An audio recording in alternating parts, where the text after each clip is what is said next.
자, 440페이지 보시면은 분양 공고 및 분양 신청 이렇게 있는데 저번 주 수업이랑 이번 주 수업이 좀 어렵게 느껴지실 수 있을 겁니다. 충분히 이해를 합니다. 처음 들으니까 그런 겁니다. 처음 들으니까. 그래서 아마도 수업 내용적으로 이제 봤을 때는 저번 주랑 이번 주 수업이 뭐 아마 제일 어려울 겁니다. 정비법이랑 뭐 환지부터 해가지고 이런 부분들이 좀 어려운데 반대로 말하면 어려워봤자 이 정도입니다. 어려워봤자. 제일 어려운 게 이 정도니까 뭐 별로 못할 것 정도는 아니죠. 할만하죠. 440페이지 보면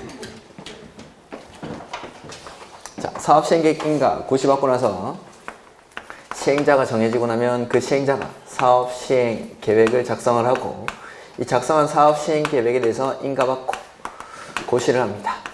그리고 나면 이제 실시 단계에 들어가서 먼저 분양 신청을 받아야겠죠. 분양 신청을 받기 위해서 시행자가 먼저 분양에 관한 사항을 토지 등 소유자에게 통지해주고 그 사항을 일간신문에 공고를 합니다. 먼저 분양 통지, 분양 공고를 하는 거죠. 이 분양 통지는 사업 시행계획 인가 고시가 있은 날로부터 120일 내에 분양 통지를 하고 분양 공고를 합니다. 그 다음에 이 분양을 받고 싶은 사람들은 여기 통지한 날로부터 30일에서 60일 기간 내에 분양 신청을 해야 됩니다. 분양 신청을. 다만 시행자는 관리처분계획 수립에 지장이 없다고 인정하는 경우에는 이 기간을 21일 범위 안에서 한 차례 연장할 수 있습니다. 이렇게 이거 왠지 어디서 본 것 같은 숫자 아닙니까? 자 보면은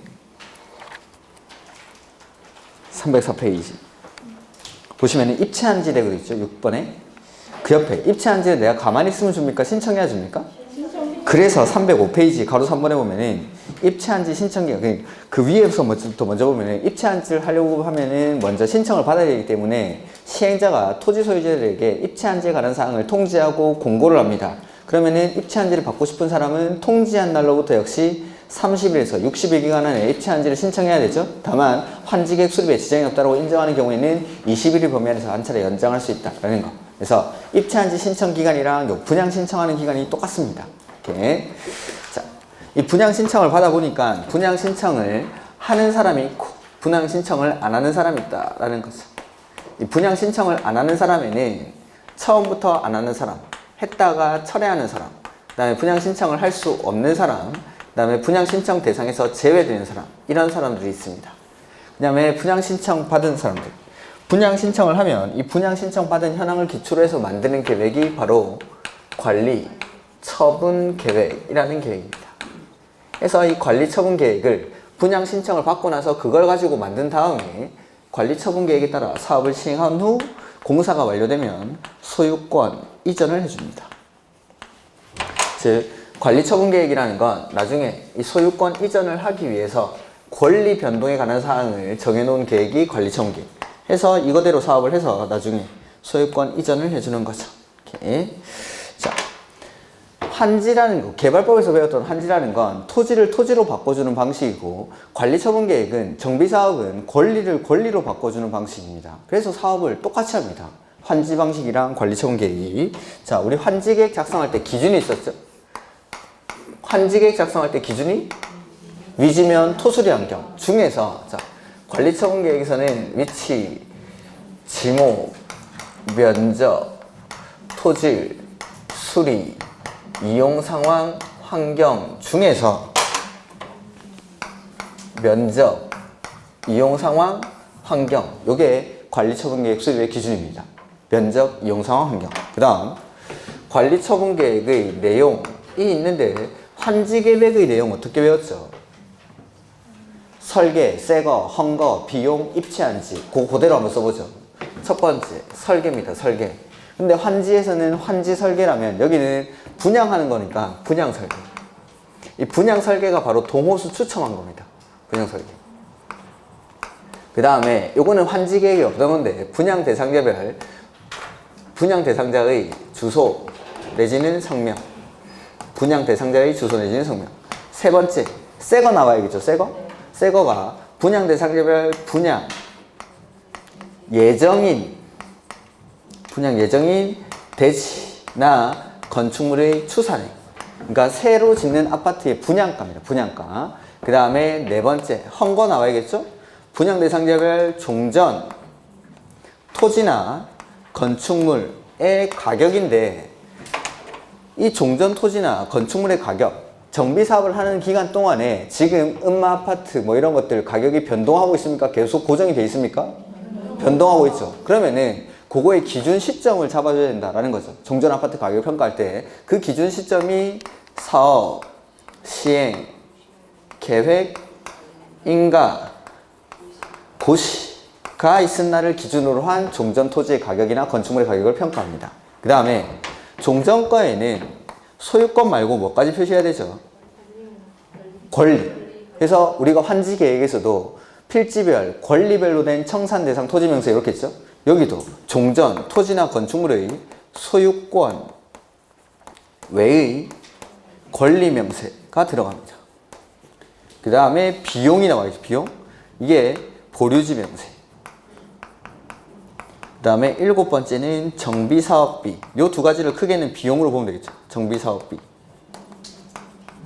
채비지에 대치되는 게 정비사업비. 그 다음에 보류지. 이런 것들. 그 다음에 여덟 번째. 요것도 이제 환지계획에는 없던 건데 세입자별 손실보상을 위한 권리면세 및 그 평가액 이런 것들. 요게 관리처분계획의 내용입니다. 그래서 첫 번째 설계, 그 다음에 요게 이제 새 거죠. 분양 예정인 대지나 건축물의 가격. 그 다음에 4번, 5번. 요게 헌거. 그 다음에 보류지랑 정비사업비 요 두 가지를 묶어서 비용으로 보고, 그 다음에 요 나머지 분양 대상자의 주소 내지는 성명이랑 세입자별 손실보상을 위한 권리명세 및 그 평가액 요 두 가지를 추가하시면은 환지계획의 내용이랑 똑같습니다. 이게. 그래서 그러니까 정비사업이라는 게 역시 이제 40년 된 아파트가 있는데 이 아파트의 소유자들이 정비구역이 지정되고 나서 신축하는 이 자이 아파트에 입주할 수 있는 권리로 바꿔주는 겁니다. 이렇게. 종전에 내가 24평짜리 살았는데 분양 신청은 42평짜리를 할 수도 있겠죠. 42평짜리 살았는데 24평짜리를 분양 신청을 할 수도 있는 겁니다. 이렇게 신청을 안 할 수도 있고 이렇게 사업을 하는 거죠. 해서 종전에 내가 가지고 있던 권리의 평가액, 새로 짓는 자이의 평가액 이런 것들, 그 다음에 종전에 내가 가지고 있던 아파트에 있는 소유권 외의 권리 명세들 이런 것들이 들어가줘야 된다라는 거죠. 환지되기 전, 환지되기 후, 정비사업 하기 전, 정비사업 한 후 뭐 이렇게. 그 다음에 이렇게 관리처분계획을 작성하고 나면 이 작성된 관리처분계획에서 인가받고 고시합니다. 관리처분계획 인가 이거 누가 해줄까요? 시장, 군수 등의 인가를 받은 다음에 이제 사업에 착수를 하는 거죠. 해서 공사가 완료되고 나면 먼저 준공인가를 받습니다. 준공인가는 누가 할까요? 똑같이 시장, 군수 등의 준공인가를 받고 공사 완료 고시라는 걸 합니다. 그 다음에 공사 완료 고시를 하고 나면 지체 없이 대지 확정, 측량을 하고 분할 절차를 거친 다음에 소유권 이전에 관한 사항을 토지 등 소유자에게 통지를 해줍니다. 그 다음에 이 소유권 이전에 관한 사항을 지자체 공보에 고시를 하는 거죠. 이 고시를 소유권 이전 고시라고 하고 이 소유권 이전 고시의 다음 날이 되면 물권 변동이 일어납니다. 관리처분계획에서 정한 대로.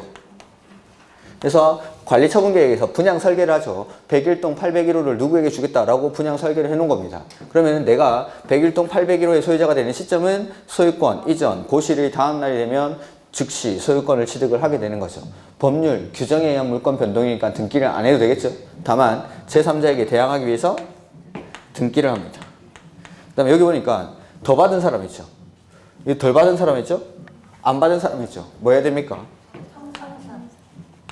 환지랑 똑같이 하죠. 똑같이. 환지는 토지를 토지로 바꾸고 관리처분계획은 권리를 권리로 바꾸는 거니까 필기도 일부러 이렇게 똑같이 하는 겁니다. 똑같다는 걸 보여드리기 위해서. 이렇게.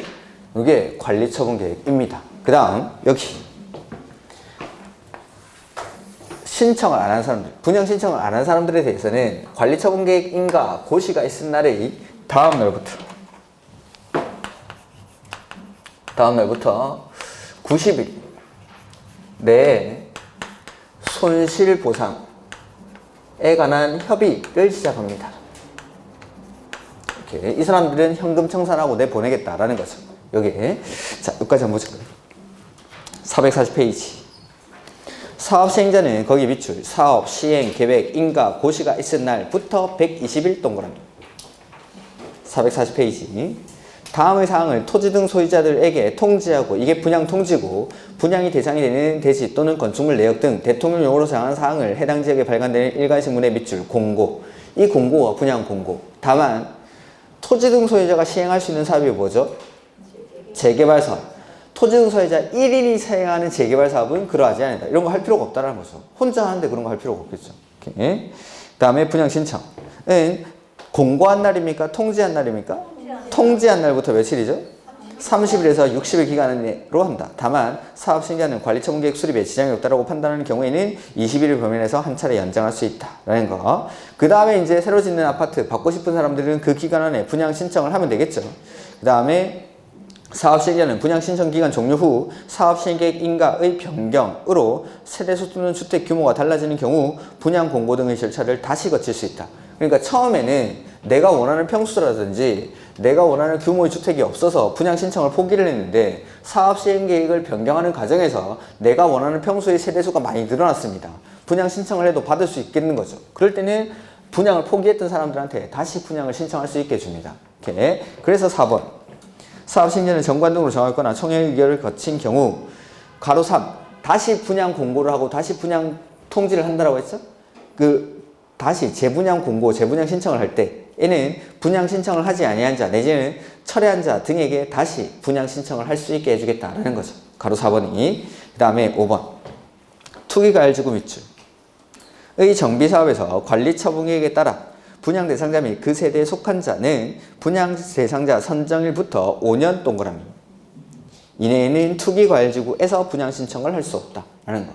그러니까 투기과열지구에서 내가 조합원 분양분이든 일반 분양분이든 관계없습니다. 어쨌든 분양을 하나 받고 나면 나뿐만 아니라 내가 속한 세대원들까지 다른 데서는 몰라도 투기과열지구에서는 5년 안에는 분양 신청을 할 수 없다는 거. 이 사람이 여기 분양 신청을 할 수 없는 사람입니다. 분양 신청할 수 없는 사람.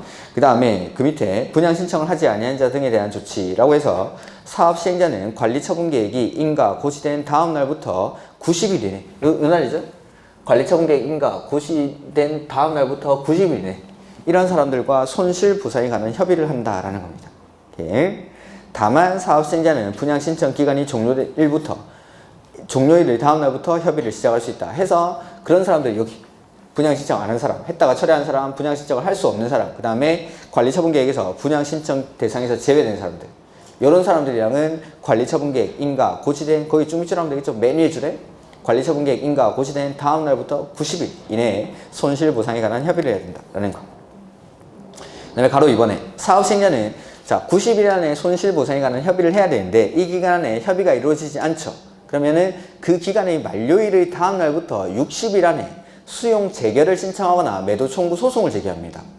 이렇게 그냥 수용을 해버린다든지 아니면은 매도 청구 소송을 하는 거죠. 이렇게. 그리고 이 60일 안에 수용 재결을 신청하거나 매도 청구 소송을 해야 되는데 그 기간 안에 이런 걸 안 하면 지연 일수에 따라서 지연 이자까지 지급을 해야 됩니다. 그런 것들을 못했으면 지연 이자를 지급해야 된다라는 것 정도만. 이렇게. 그 다음에 관리처분 계획의 인가라고 되어 있죠. 사업 시행자는 분양 신청 기간이 종료될 때에는 분양 신청 현황을 기초로 다음의 사항이 포함된 관리처분 계획을 수립해서 누구한테 인가받죠? 밑줄, 시장, 군수 등의 인가. 다만 하며 관리처분 계획을 변경, 중지, 폐지하는 경우에도 또한 같이 인가받으라 이 말이죠. 근데 경미한 사항일 때는 신고하면 된다라는 거고, 그 다음에 그 밑에 나오는 게 관리처분 계획의 내용 해서 첫 번째가 분양 설계죠. 그 다음에 두 번째 분양 대상자의 주소 내지는 성명. 그 다음에 세 번째 분양 대상자별 분양 예정인 대지나 건축물의 추산액. 요게 이제 새 아파트 분양가. 그 다음에 네 번째는 보류지 밑줄. 이게 이제 비용이죠. 그리고 이제 보류지에 해당하는 게 그 박스 안에 일반 분양분이라든지 공공지원 민간 임대주택, 그러니까 시장 군수 등이 지원을 해서 짓는 임대주택을 말합니다. 그 다음에 일반 임대주택, 그 다음에 일반 분양분, 뭐 이런 것들. 그 다음에 뭐 복리시설, 부대시설 뭐 이런 것들. 요게 이제 보류지고 5번에 분양 대상자별 종전, 토지나 건축물 명세 및 거기 밑줄, 사업, 시행, 계획, 인가, 고시가 있은 날을 기준으로 한 가격. 즉 종전 토지나 건물의 가격을 평가할 때는 그 기준 시점이 사업, 시행, 계획, 인가, 고시가 있은 날을 기준으로 하겠다라는 거죠. 그 다음에 6번에 정비사업비, 역시 비용이죠. 그 다음에 7번에 종전과에는 소유권 말고 뭐까지 표시하죠? 소유권 외의 권리명세.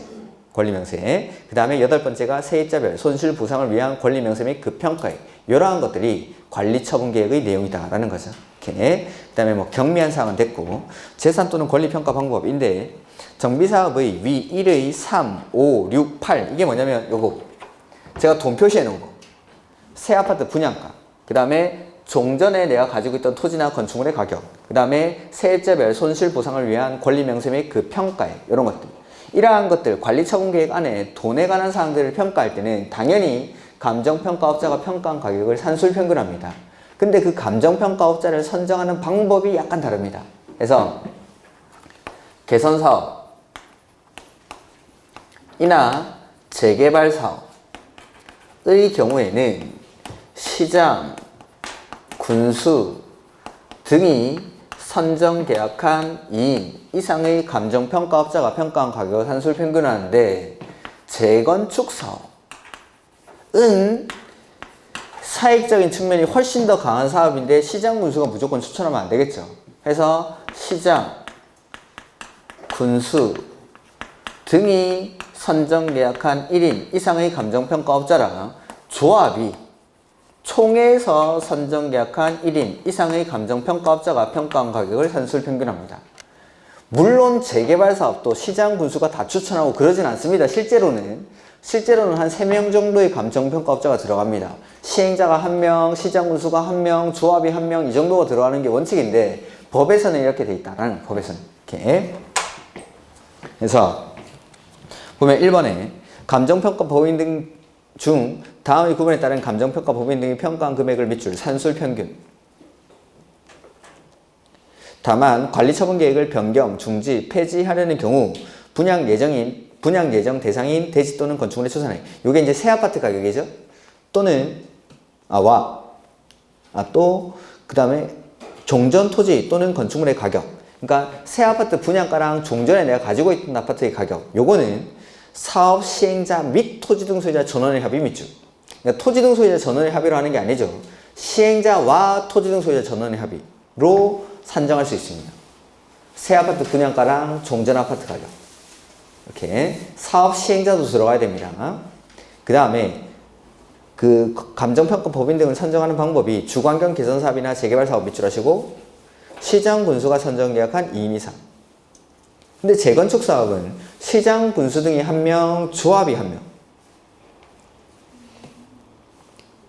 그러면 동그라미 2번은 됐습니다. 동그라미 2번 됐고, 3번은 뭐냐면 사업 시행자는 위 1에 따라 감정평가를 하려는 경우 시장 군수 등에게 감정평가 법인 등을 선정 계약을 요청해야 하고, 감정평가에 필요한 비용을 미리 시장 군수 등에게 예치를 합니다. 그리고 시장 군수 등은 감정평가가 끝난 경우 예치된 금액에서 감정평가 비용을 직접 지불한 후 나머지 비용을 시행자에게 정산해야 합니다. 자, 이게 왜 예전에는 감정평가 비용을 시행자가 감정평가사한테 바로 지급을 했습니다. 그러면 당연히 이게 감정평가가 중립적일 수가 없는 거죠. 돈 받는 사람한테 유리하게 해줄 수밖에 없는 겁니다. 그래서 좀 더 중립성을 제고하기 위해서 이런 것들을 비용을 직접 지불하는 게 아니라 시장 군수에게 예치하게끔 합니다. 이런 것들을 그냥 한번 읽어만 두시면 됩니다. 이런 것들. 그 다음에 조합은 45조 1항 10호의 사항을 의결하기 위한 총회 개최일부터 1개월 전에 돈 관련된 내용에 대해서는 미리 알려준다라는 겁니다. 이렇게. 그 다음에 관리처분의 방법이죠. 보면은 1번에 시도 조례로 분양주택의 규모를 제한하는 경우 그 규모 이하의 주택으로 한다. 이런 건 됐고, 그 다음에 한 개의 건축물의 대지는 한 필지 토지가 되도록 정할 것. 이렇게 1번지 위에 건물 하나만 올라가게끔. 다만 주택 단지는 그런 게 안 되겠죠. 그런 건 당연한 소리고. 3번 정비구역의 토지 등 소유자에게 분양할 것. 근데 가로 안에 지상권자는 세배 밑줄.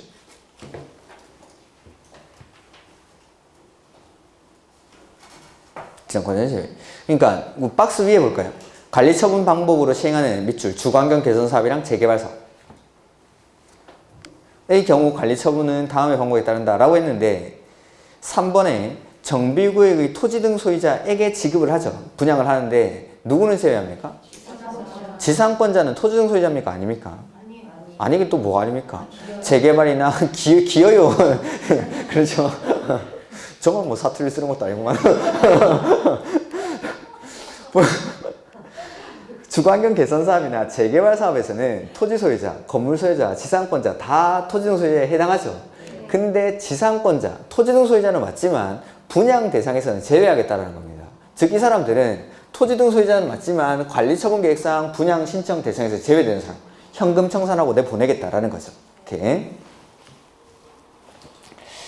그 다음에 뭐 나머지는 굳이 안 보셔도 되겠어요. 그 다음에 가로 2번에 재건축 사업의 경우 밑줄 하시고 관리처분은 다음의 방법에 따른다 해서 법에서 정하는 기준이 이렇게 있습니다. 그 기준을 볼 거 아닙니다. 그건 지워버리시고 다만 조합이 밑줄 조합은 전원의 동의를 받아 기준을 따로 정하는 경우에는 그에 따른다 밑줄. 재건축 사업은 우리 집 고치는 거죠. 내 마음대로 하면 됩니다. 내 마음대로. 조합원 전원의 동의로 그 기준을 따로 정할 수가 있습니다. 이렇게 이런 것들. 그래서 제일 중요한 건 그 3번에 관리처분의 방법에서 아까 개선사업이나 재개발 사업에서 지상권자에 대한 분양은 제외한다는 거. 그 다음에 재건축 사업은 법에서 정하는 기준이 있지만 조합원 전원이 동의하면 이 관리처분의 방법을 따로 정할 수 있다. 이런 것들. 그 다음에 뭐 나머지 가로 3번 이런 것들은 됐습니다.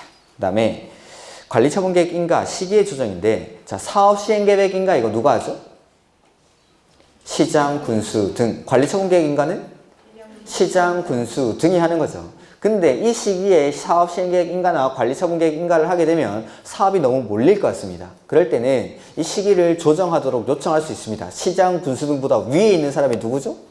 시도지사. 그래서 특별시장, 광역시장, 도지사 또는 도지사. 이 사람이 시도지사죠. 정비사업 시행으로 정비구역 주변 지역의 주택이 현저하게 부족하거나 주택시장이 불안정하게 되는 등 특별시, 광역시, 조례로 정하는 사유가 발생할 경우에는 시도 주거정책심의위원회 심의를 거쳐 사업 시행계획 인가 또는 관리처분 계획 인가의 밑줄 시기를 조정하도록 시도지사가 시장, 군수, 구청장에게 요청합니다. 이 경우 요청을 받은 시장, 군수, 구청장은 특별한 사유가 없으면 그 요청에 따라야 된다라는 거죠. 다만 시기를 조정한다 하더라도 그 기간은 신청한 날부터 밑줄 1년을 넘을 수 없다.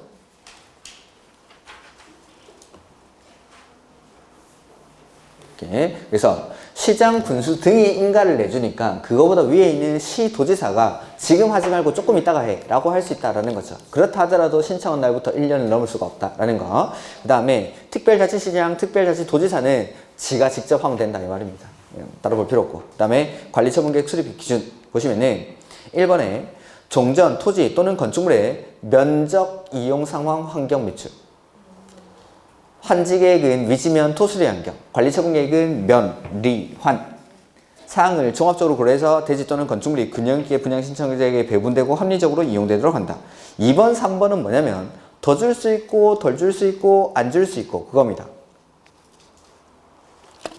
그래서 지나치게 좁거나 넓은 토지는 넓히거나 좁혀 그 대지 또는 건축물이 적정 규모가 되도록 한다. 그 다음에 너무 좁은 토지 또는 건축물이나 정비구역 지정 후 분할된 토지를 취득한 자에게는 현금으로 청산하고 내보내겠다라는 거죠.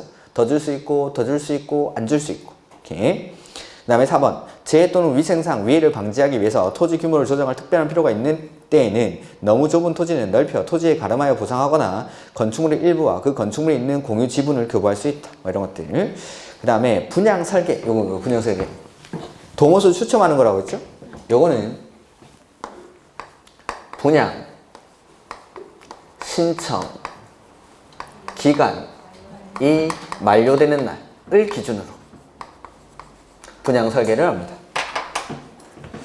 그 다음에 6번, 7번은 뭐냐면 관리처분 계획에 따른 주택의 공급입니다. 우리 그 환지에서 입체 환지에 따라 주택을 공급하는 경우 배운 적 있는데 보죠. 노트를 볼까요? 그냥.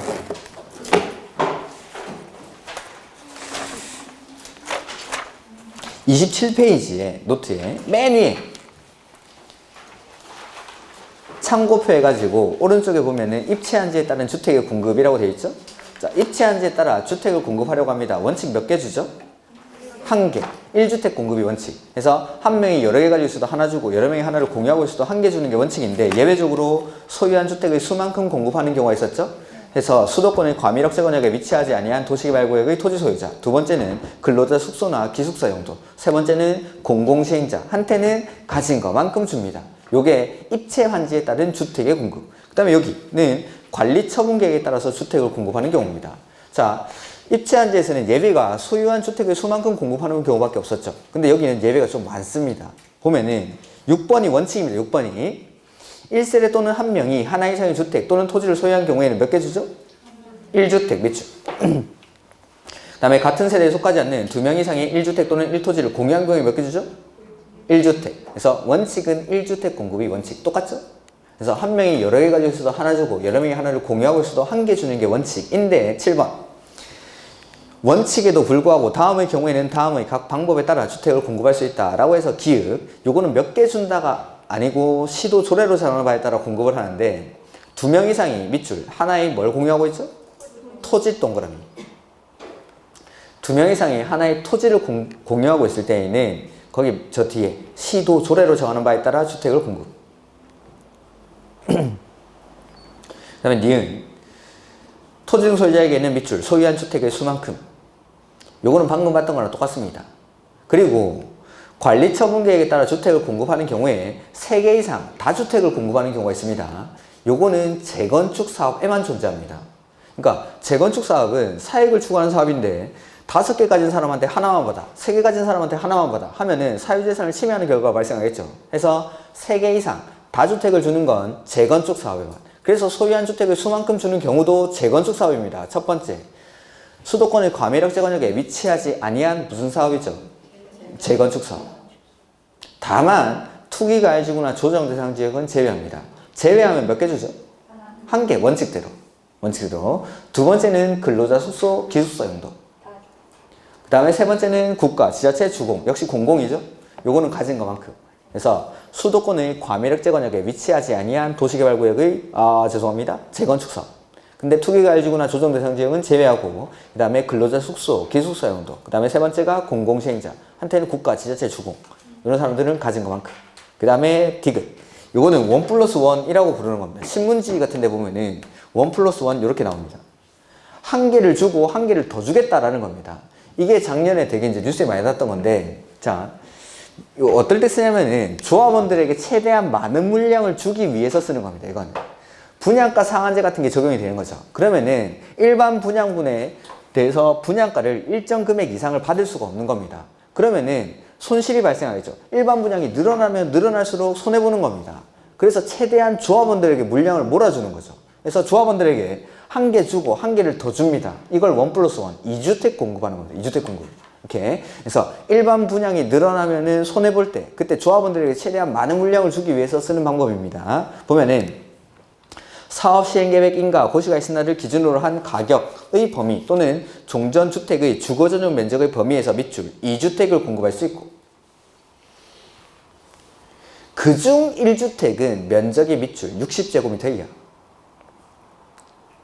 그리고 이 60제곱미터 이하인 주택은 3년간 전매가 안 됩니다. 밑줄 3년간 전매 내지는 알선을 할 수 없습니다. 요게 1+1 그래서 종전주택이나 토지의 가격의 범위 내지는 종전주택의 주거전용 면적의 범위 안에서 한 개를 주고 한 개를 더 주는데 한 개 더 주는 건 면적이 60제곱미터 이하 그리고 얼마 동안 전매가 안 되죠? 3년간 전매가 안 됩니다. 그 다음에 리을 요거는 3주택 공급입니다. 무슨 사업일까요? 재건축. 그래서 과밀억제권역에 위치한 재건축 사업 아까 소유한 주택의 수만큼 주는 경우는 과밀억제권역에 위치하지 아니한 재건축 사업이고 3주택까지 주는 경우는 과밀억제권역에 위치한 재건축 사업은 최대 3개까지. 다만 여기도 투기가해지구나 조정대상 지역은 제외됩니다. 그러니까 한 개. 이렇게 정리해볼까요? 자, 관리처분계획에 따라 주택을 공급하려고 합니다. 원칙 몇 개 주죠? 한 개. 그래서 한 개 주는 게 원칙인데 첫 번째 2명 이상이 뭘 공유하고 있죠? 하나의 토지를 공유하고 있을 때 N은 시, 도, 조례로 정하는 바에 따라 주택을 공급할 수 있고 소유한 주택을 수만큼 주는 경우는 과밀억제권역에 위치하지 아니한 무슨 사업? 재건축 사업. 다만 투기가를 주거나 조정 대상 지역은 제외되죠. 근로자 숙소, 기숙사 용도. 그 다음에 국가, 지자체 주공, 공공한테는 가진 만큼. 그 다음에 이주택 공급하는 경우. 해서 종전 토지나 건축물의 가격의 범위 내지는 종전주택의 주거전용 면적의 범위 안에서 한 개 주고 한 개 더 주는데 한 개 더 주는 건 면적이 60제곱미터 이하고 얼마 동안 전매가 안 되죠? 3년 동안 전매가 제한됩니다. 그 다음에 3주택까지 주는 경우는 과밀역 재건역에 위치한 무슨 사업? 재건축 사업. 다만 여기도 투기가를 주거나 조정 대상 지역은 제외되죠. 이렇게 해볼게요. 과밀, 억제 권역 아니고 그 다음에 여기는 바깥입니다. 재건축 사업을 하는데 내가 주택을 5개 가지고 있다라고 해보죠. 과밀역 재건역 안에서는 몇 개? 3개. 밖에서는 가진 것만큼 5개. 다만 과밀역 재건역이든 과밀역 재건역이 아니든 여기가 투기가일지구나 조정 대상 지역인 경우에는 한 개만. 자, 그러면은 내가 2개를 가지고 있습니다. 주택을. 과밀역 재건역 안에서는 2개. 소유한 주택의 범위 안에서 최대 3개까지. 그러니까 무조건 3개 준다는 게 아니라 범위 안에서 최대 3개까지. 그러니까 2개. 그 다음에 밖에서는 소유한 주택의 수만큼 2개. 이렇게. 근데 여기도 투기가 일주거나 조정 대상일 때는 1개. 이렇게. 이게 관리 처분 계획에 따른 주택의 공급입니다. 네? 하나도 모르면 안 되는데. 하나 정도는 알고 가시는. 그 다음에 뭐 가로 2번은 됐고. 그 다음에 448페이지. 요거는 우리가 저번에 봤던 겁니다. 정비사업을 통해서 분양받을 건축물이 다음의 어느 하나에 해당하는 경우에는 정비구역 지정고시가 있을 날 또는 시도지사가 투기를 억제하기 위해서 기본계획 수립 후 정비구역 지정고시 전에 따로 정하는 날 가로 안에 밑줄하죠. 기준일.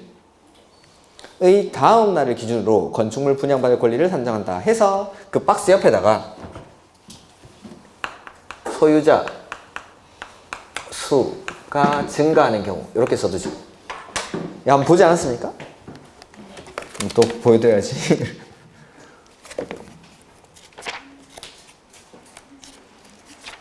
네, 환지에서 307페이지.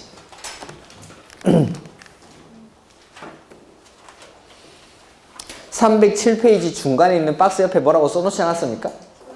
그렇죠. 그거 똑같습니다. 사유가. 그러니까 도시개발구역이나 정비구역 지정 이후에 내지는 투기억제를 위해서 따로 정하는 날 이후에 이러한 사유가 발생하면은 그런 사람들한테는 환지 지정을 제한하거나 현금으로 청산한다고 했죠? 이것도 마찬가지. 분양받을 권리를 안 줍니다. 이런 사람들은. 그러니까 소유자 수가 늘어나는 경우 한 필지 토지를 여러 개의 필지로 쪼개죠. 두 번째는 단독이나 다가구 주택을 구분 소유의 대상이 되는 다세대 주택으로 바꿉니다. 그 다음에 토지에 있던 건물, 토지나 건물을 한 명이 소유하다가 이걸 나눠 가는 거죠. 토지 소유자 따로, 건물 소유자 따로. 그 다음에 네 번째, 나대지에 건물을 새로 건축하거나 아니면 구분 소유 대상이 되는 건물을 지어서 소유자 수가 늘어날 때, 한마디로 소유자 수가 증가하는 경우. 이럴 때는 분양받을 권리를 산정할 때 기준일의 다음 날이 몇 시라고 했죠? 영영시. 그러니까 다음 날을 기준으로 해서 그 영영시를 기준으로 분양받을 권리를 산정을 하겠다라는 겁니다. 그러니까 이런 짓 하면은 이 사람들은 분양을 못 받겠죠. 이렇게. 그 다음에 기준을 정하고 나면 고시에서 알려주라라는 거고, 관리처분계획 인가의 절차죠. 자, 관리처분계획 인가를 신청하기 전에 주민한테 의견을 듣습니다. 정비법에서 주민한테 의견 듣는 거 30일 3개 나온다고 했죠? 요게 마지막 30일입니다. 첫 번째로 나왔던 게 정비계획 위반할 때 주민한테 의견 듣는 게 30일. 그 다음에 정비구역 해제할 때 역시 정비구역 지정하는 절차랑 똑같으니까 그때 30일. 그 다음에 관리처분계획 인가 신청하기 전에 주민에게 공람시켜주는 게 30일입니다. 이렇게. 그리고 이거 말고 나머지는 주민한테 의견 듣는다 하면 다 14일 하시면 됩니다. 다. 그래서 시행자는 관리처분계획 인가를 신청하기 전에 관계서류 사본을 거기 30일 이상 공람. 근데 경미한 사항은 의견 안 들어도 된다라는 거죠. 그 다음에 요거 시장구조 등은 관리처분계획 인가 신청 있은 날부터 30일 미추 인가 여부를 통보해 줍니다.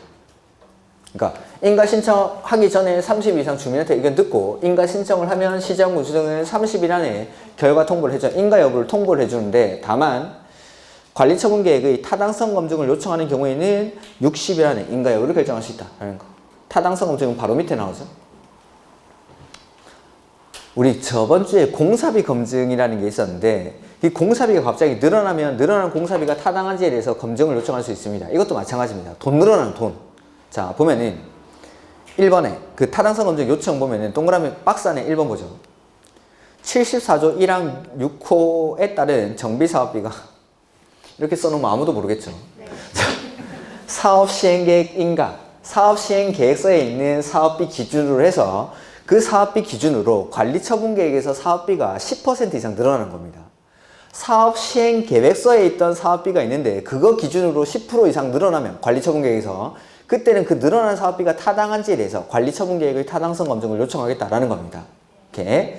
그 다음에 그 사업비 10% 그것만 체크하시면 되겠죠. 정비사업비 10%. 그 다음에 2번은 74조 1항 6호에 따른 이거는 뭐냐면 분양 공고할 때 조합원들마다 분담해야 되는 분담금을 통지해 줍니다. 이렇게 분양 공고에서 나왔던 조합원 분담금 기준으로 해서 그 조합원의 총 분담 규모가 20% 이상 늘어날 때 관리처분계획에서 이렇게. 그러니까 돈이 늘어날 때입니다. 돈이 늘어날 때 사업비가 10% 늘어나고 분담 규모가 20% 늘어나고 그 다음에 조합원 5분의 1 이상의 요청. 이럴 때는 이 관리처분계획이 타당한지에 대한 검증을 요청할 수 있다라는 거죠. 이렇게. 이럴 때는 관리처분계획 인가 신청 받은 날로부터 60일 안에 인가 여부를 통보해주면 된다라는 겁니다. 이렇게. 그 다음에 뭐 위에 있는 내용들은 뭐 중요한 건 아니고 고시. 그래서 관리처분계획 인가 받고 나면 요거 고시해줘서 알려준다라는 겁니다. 이렇게. 그 다음에 450페이지 관리처분계획에 따른 처분 나오죠. 정비사업 시행으로 조성된 대지 또는 건축물을 관리처분계획에 따라 또는 처분 또는 관리해야 한다. 그러니까 관리처분계획의 말뜻이 이겁니다. 정비사업으로 조성된 토지를 어떻게 관리하고 어떻게 처분할지에 관한 계획이 바로 관리처분계획이니까 그 말 그대로 정비사업 시행으로 조성된 대지나 건축물은 관리처분계획에 따라 관리하고 처분합니다. 이렇게. 그 다음에 사업 시행자는 정비사업 시행으로 건설된 건축물을 인가받은 관리처분계획에 따라 토지 등 소유자에게 공급한다라는 거죠. 이렇게. 그 다음에 별도 규정인데 사업 시행자는 정비구역에 주택을 건설하는 경우 입주자 모집 조건, 방법, 절차, 입주금, 납부 방법, 시기, 절차, 주택 공급 방법, 절차 등에 관해서 주택법에도 불구하고 밑줄, 시장, 군수 등의 승인을 받아 따로 정할 수 있다. 입주자 모집하는 기준을 정비사업할 때는 따로 정할 수 있다라는 겁니다. 시장, 군수 등의 승인을 받아서. 이렇게. 그 다음에 보류지. 사업 신청은 분양 신청을 받은 후 자녀분이 있는 경우 정관 등 또는 사업 시행 계획으로 정하는 목적을 위해서 그 자녀분을 보류주로 정하거나 조합원 또는 토지 소유자 외이자에게 분양할 수 있다. 이런 것들. 그 다음에 임대주택의 인수 의무인데 이건 저 뒤에 나오는 건데. 자, 국장, 시도지사, 시장군수, 구청장 또는 토지주택공사 등은 조합이 요청하는 경우 그 뒤에 밑줄하죠. 재개발 사업 시행으로 건설된 임대주택 을 인수를 해야 됩니다. 그러니까 이 임대주택은 개선사업이나 재개발 사업에서 짓습니다. 재건축 사업은 임대주택 건설 의무가 없습니다. 재개발 사업, 자 주관경 개선 사업에서 지어진 임대주택은 주관경 개선 사업은 원칙적으로 공공이 하니까 자기들이 가져가는 건데 조합에게 의무적으로 임대주택을 지으라고 한 거죠. 근데 이게 생각보다 안 팔리는 겁니다. 그러면 공공이 이걸 인수를 해줍니다. 해서 옆에 페이지 박스에 보면은 조합이 재개발 사업 시행으로 건설된 임대주택, 이걸 재개발 임대주택이라고 합니다. 인수를 요청하는 경우 밑줄, 시도지사, 시장, 군수, 구청장이 우선 인수. 이걸 국장이 우선 인수한다 이렇게 바꿔낸 게 올해 문제입니다. 그리고 시도지사, 시장, 군수, 구청장이 예산, 관리인력 부족 등 부득이한 사정이 있는 사정으로 인수하기 어려운 경우에는 국장에게 주공을 인수자로 지정하도록 요청할 수 있습니다. 그 다음에 2번, 3번은 됐습니다. 그냥. 그 다음에 2번, 그 다음에 3번, 뭐 4번 이런 것들도 그냥 놔두십시오. 그 다음에 450페이지 뭐 지분형 주택 이런 건 됐습니다. 이건 지분형 주택의 공급 이건 됐고, 이번에 건축물 등의 사용 수익의 정지, 철거 이런 게 나오죠. 이게 뭐냐면 관리처분계획 인가의 효과입니다. 관리 처분 계획을 인가받고 나면 이제 사업에 착수를 하겠죠. 그때 이제 사업을 하기 위해서는 종전 건축물을 철거를 해야 될 겁니다. 철거를 해야 되니까 첫 번째는 사용 수익을 정지를 시킵니다. 관리 처분 계획 인가받고 나서 그 종전에 있던 토지 건축물 소유자 내지는 세입자들에게 이제 사용 수익 그만하라고 공사해야 되니까 정지를 시키는 거죠. 두 번째는 철거합니다. 철거. 이런 것들. 사용 수익이 정지되고 철거를 하는데 예외적으로 관리 처분 계획 인가 후에도 계속 쓸 수 있는 경우가 있고 관리 처분 계획 인가 전에 철거하는 경우도 있습니다. 그러니까 철거의 시기가 시험에 몇 번 나왔었는데 철거라는 건 원칙적으로 관리 처분 계획 인가 받고 나서 철거합니다. 그래서 보면은 종전 토지 또는 건축물 소유자, 지상권자, 전세권자, 임차권자 등 권리자는 관리 처분 계획 인가 고시가 있는 때에는 이전 고시가 있는 날까지 이때까지 사용 수익을 할 수 없다라는 거죠. 다만 다음의 어느 하나에 해당하는 경우에는 그러하지 아니하다 해서 시행자가 쓰랍니다. 쓰면 됩니다. 동의를 받았을 때. 두 번째는 손실 보상이 완료되지 않았을 때 밑줄. 동의 밑줄하시고 손실 보상이 완료되지 않았을 때. 그 다음 가로 2번에 사업 시행자는 관리 처분 계획 인가를 받은 후 기존 건축물을 철거해야 한다. 오케이. 그러니까 관리 처분 계획 인가 후 밑줄하시면 됩니다. 재개발구역이나 재건축구역 갔는데 건물 막 철거하고 있죠. 그러면 아 저기 관리 처분 계획 인가가 떨어졌구나 라고 생각하시면 됩니다. 오케이. 그 다음에 가로 3번에 시행자는 다음의 어느 하나에 해당하는 경우에는 가로 2에도 불구하고 기존 건축물 소유자의 밑줄, 동의 및 소유자의 동의 및 시장군수의 허가까지 쭉 밑줄. 을 봐라. 미리 철거할 수 있다라는 겁니다. 첫 번째, 안전사고 우려가 있을 때. 박스 안에. 그 다음에 범죄 발생 우려가 있을 때. 빈 공간, 빈집들 뭐 이런 것들이 밀집한 지역이니까 범죄가 발생해 좋겠죠. 그래서 이럴 때 안전사고 우려가 범죄 발생 우려가 있을 때는 미리 철거할 수 있습니다. 그렇다 하더라도 그 박스 바로 위에 이 경우 건축물의 철거는 밑줄, 토지 등 소유자로서의 권리 의무에는 영향을 주지 않는다. 뭐 그래야겠죠. 당연히. 미리 철거한다고 분양 못 갖고 이러면 안 되죠. 오케이. 그 다음에 하나 더 봐야 되는 게 앞에서 우리 안 보고 온 게 하나 있는데 438페이지.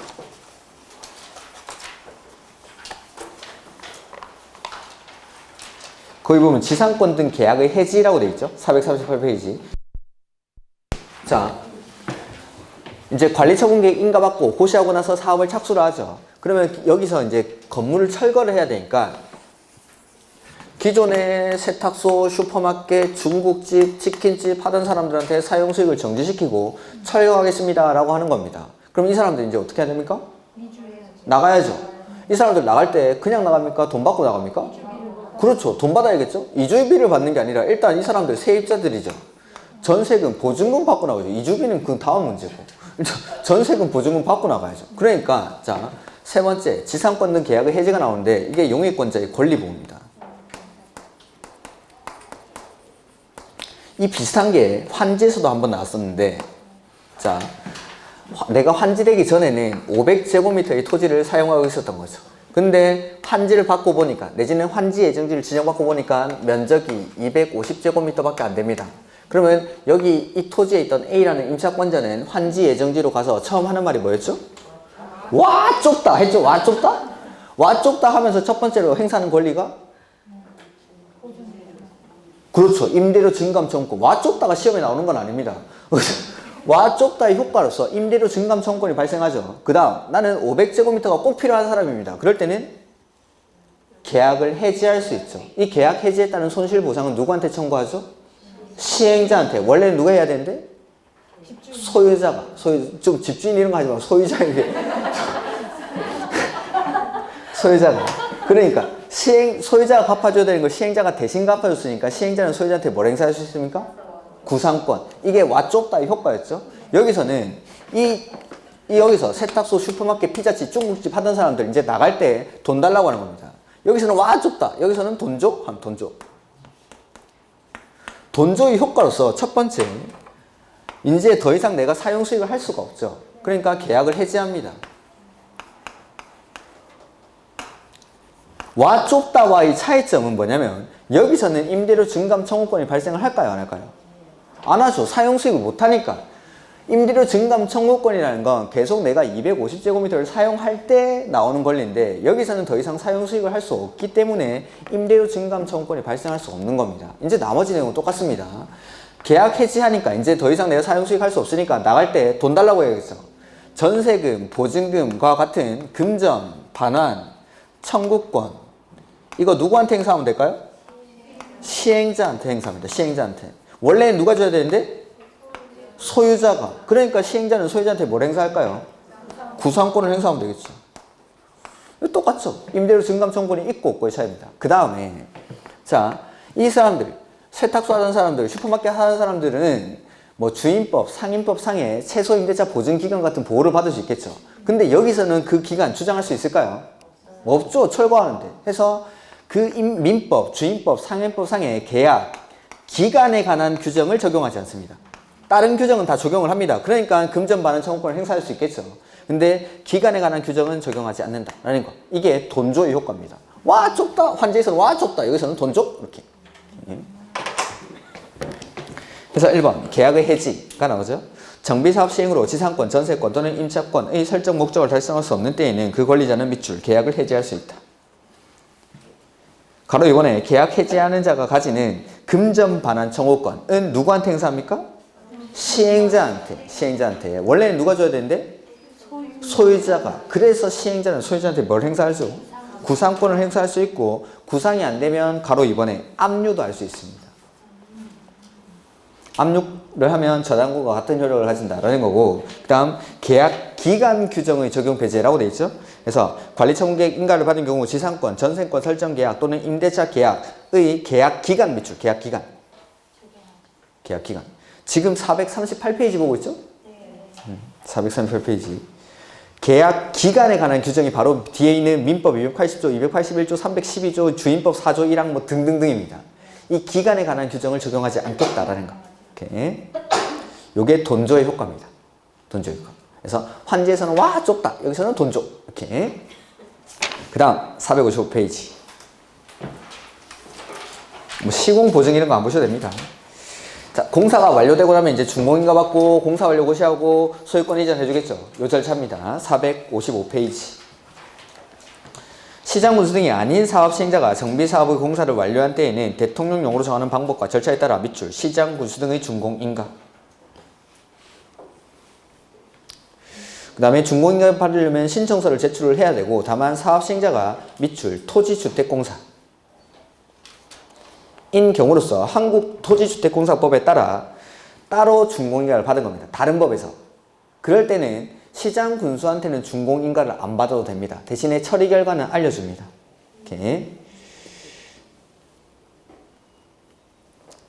그 다음에 가로 3번 준공인가 신청을 받은 시장 군수 등은 지체 없이 준공사를 실시를 해야 되는데 내가 하기 힘들면 전문기관에 의뢰할 수도 있습니까? 네, 이런 것들을 뭐 준공사 받아 나오는 거죠. 그 다음에 4번 사업 시행자는 가로 2에 따라 자체적으로 처리한 준공인가 결과를 시장군수에게 통보한 경우 또는 준공인가증을 교부한 때에는 그 사실을 분양대상자에게 지체 없이 통지해야 한다. 그 가로 2번이 바로 아까 토지주택공사 등이 그 한국토지주택공사법에 따라 준공인가를 받았을 때입니다. 이렇게. 이런 가로 4번은 됐고 그 다음에 가로 5번 시장군수 등은 준공사를 실시한 결과 정비사업이 인가받은 사업 시행계획대로 완료되었다고 인정되는 때에는 준공인가를 하고 공사 완료를 해당 지자체 공고에 고시해야 한다. 이 고시가 바로 공사 완료 고시. 그 다음에 시장군수 등은 직접 시행하는 정비사업에 관한 공사가 끝난 때에는 역시 고시를 해야겠죠. 준공인가는 받을 필요가 없으니까 공사 끝나고 나면 그냥 공사 완료 고시를 한다라는 거. 그 다음에 준공인가 전 사용. 이건 우리 개발법에서도 배웠었는데 공사가 전부 완료되기 전이라도 완공된 부분 일부에 대해서도 준공인가를 해줄 수가 있습니다. 해서 시장군수 등은 준공인가를 하기 전이라도 완공된 건축물이 사용에 지장이 없는 등 다음의 대통령령으로 정하는 기준에 적합한 경우에는 입주 예정자가 완공된 건축물을 사용할 수 있도록 사업 시행자에게 밑줄을 허가할 수 있다. 그래서 일부에 대해서도 사용 허가를 해줄 수가 있다라는 거죠. 그 다음에 뭐 기준 이런 건 됐습니다. 밑에 그 동별, 세대별, 구역별 이런 것들은 주택법에 가면 나오니까 놔두시고. 그 다음에 정비구역의 해제. 정비구역의 지정은 준공인가의 고시가 있은 날의 다음 날에 해제된 것으로 본다면죠. 요거 준공인가 받고 나면 고시한다라고 했죠? 공사완료 고시. 공사가 있은 날이 다음 날에 해제된 것으로 본다. 공사 다 끝났으니까. 다만 그 밑에 2번 밑에 보기 전에 이 경우 지자체는 해당 지역을 밑줄 지구 단위 계획으로 관리. 다시 더러워질까봐. 그 다음에 이 준공인가에 따라서 준공인가 받음으로써 공사가 완료됨에 따라 정비구역이 해지되는 경우에는 거기 밑줄 조합의 존속에는 영향을 주지 아니한다. 그러니까 사후 절차가 남아있을 수 있으니까 정비구역 공사 완료로 정비구역이 해제된다고 해서 조합도 같이 없어지고 그런 건 아닙니다. 이렇게. 그 다음에 공사 완료에 따른 뭐 인허가의 의제 이런 건 됐고 이전고시 이게 이제 소유권 이전고시죠. 자 보면은 사업 시행자는 공사 완료에 따른 고시가 있는 때에는 지체 없이 대지 확정 측량을 하고 그 다음에 토지 분할 절차를 거쳐 이게 지체 없이 측량하고 분할한다라는 거죠. 그 다음에 관리 처분 계획에서 정한 사항을 분양받을 자에게 미리 통지를 하고 소유권 이전을 해야 된다. 다만 효율적인 추진을 위해서 필요한 경우에는 정비사업 공사가 전부 완료되기 전이라도 일부에 대해서도 준공인가를 받을 수가 있다라는 거죠. 그러니까 준공인가 받기 전에 미리 사용 허가를 할 수도 있고 일부에 대해서도 준공인가를 할 수 있고 뭐 이런 것들은 개발법에도 다 나왔던 것들입니다. 그 다음에 소유권 취득 시기. 자, 내가 관리 처분 계획에서 정한 그 아파트에 대한 소유자가 되는 시점은 소유권 이전 고시의 다음 날. 그 다음에 뭐 권리 의무의 이전이라는 건데 대지 또는 건축물을 분양받을 자가 소유권을 이전한 경우 종전 토지 또는 건축물에 설정된 지상권, 전세권, 저당권, 임차권 이런 것들은 종전 토지에 남아 있습니까? 따라와야 됩니까? 따라와야죠. 해서 압류, 등기된 권리 및 주인법 요건을 갖춘 임차인은 소유권을 이전받는 요 새로 짓는 자의에 존재하는 것으로 본다라는 거죠. 그 다음에 한지 의제 뭐 이런 건 됐습니다. 그 다음에 등기 촉탁 또는 신청인데 사업 시행자는 이전 고시가 있는 때에는 거기 밑줄 지체 없이 우리 환지에서는 등기를 얼마나 했죠? 14일. 환지에서는 14일 하는데 여기는 지체 없이 그리고 시행자가 하는 건 똑같죠. 그 다음에 등기에 관해서는 대법원 규칙으로 정한다. 그 다음에 다른 등기 제한. 정비사업에 관해서 이전 고시가 있은 날부터 등기가 있는 때까지 저당권 등 다른 등기를 하지 못한다. 맞죠? 우리 환지에서도 환지에 관한 등기가 있을 때까지 다른 등기를 못하는 게 원칙인데 환지에서는 뭐가 있었냐면 확정일자 있는 서류로 환지 처분 공고일 이전에 다른 등기 원인이 생긴 것을 증명하면 다른 등기를 할 수 있다라는 예외가 있습니다.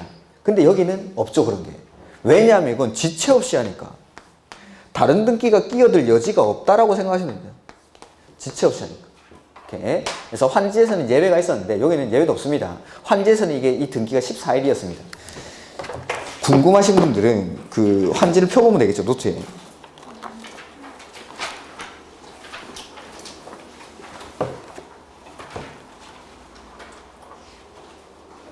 그 27페이지. 거의 맨 밑에 보면 등기 나오죠? 그 14일 안에 하고 원칙적으로 환지에 관한 등기가 있을 때까지 다른 등기를 못하는 게 원칙이지만 예외적으로 확정일자 있는 서류로 등기 원인이 생긴 것을 증명했을 때는 다른 등기를 할 수 있다. 맨 밑에 있어, 맨 밑에. 등기 해가지고. 근데 여기서는 지체 없이 하네, 지체 없이. 14일이 아니라 여기는 지체 없이. 지체 없이 하니까 그냥 관리 처분 계획에 따른 소유권 이전가 있을 때까지는 다른 등기를 못한다는 거. 그 다음에 청산금. 요거는 우리 환지에서 배웠던 거랑 똑같습니다. 자, 환지에서도 청산금 언제 결정했죠? 환지 처분하는 때까지 결정하고 확정은 다음날 확정이 되죠. 그러면 이 확정된 청산금을 그 이후에 징수, 교부하는 게 원칙. 여기도 소유권 이전 고시가 있은 후에 청산금을 징수하고 교부합니다. 해서 보면은 대지 또는 건축물을 분양받을 자가 종전에 소유하고 있던 토지 또는 건축물 가격과 분양받는 대지 또는 건축물 가격 사이에 차이가 있는 경우에는 밑줄 이전 고시가 있은 후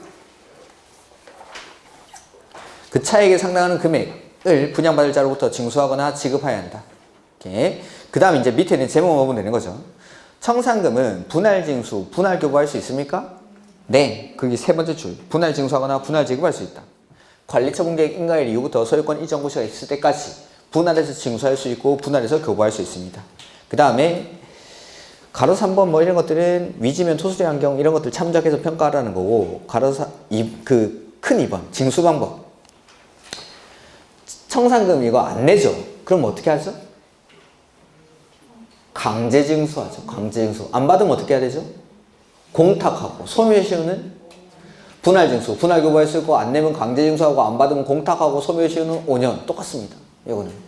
그래서 가로 1번에 징수할 수 있다라고 되어 있죠. 두 번째 줄에 지방세 체납 처분은 예에 따라 징수할 수 있다. 이게 강제징수. 근데 시장 군수등이 아닌 시행자, 민간 시행자는 자기가 직접 강제징수 못하겠죠. 그럼 시장 군수등에게 징수를 위탁하죠. 징수, 위탁, 수수료는 4%. 그 다음에 가로 2번에 안 받으면 따라다니면서 주는 거 아니고 공탁하면 되죠. 공탁. 그 다음에 소멸시효는 5년. 이렇게. 그 다음에 뭐 물상대위인데 이건 뭐 민법 시간에 배우죠. 모든 민법 교수님이 물상대위 이렇게 설명하죠. 건물이 있었는데 여기서 화재 사고가 발생했습니다. 그러면 이 건물이 화재 보험금으로 바뀌고 저당권자는 이 보험금에 대해서 물상대위를 행사할 수 있습니다. 이렇게 하죠. 다 이렇게 설명하죠. 이런 것들은 보험금이 지급되기 전에 저당권을 행사해야 됩니까? 보험금을 지급하고 나서 합니까? 전에. 왜냐하면 지급하고 나면 특정이 안 되니까. 이것도 마찬가지. 이것도 청산금을 지급하기 전 매출.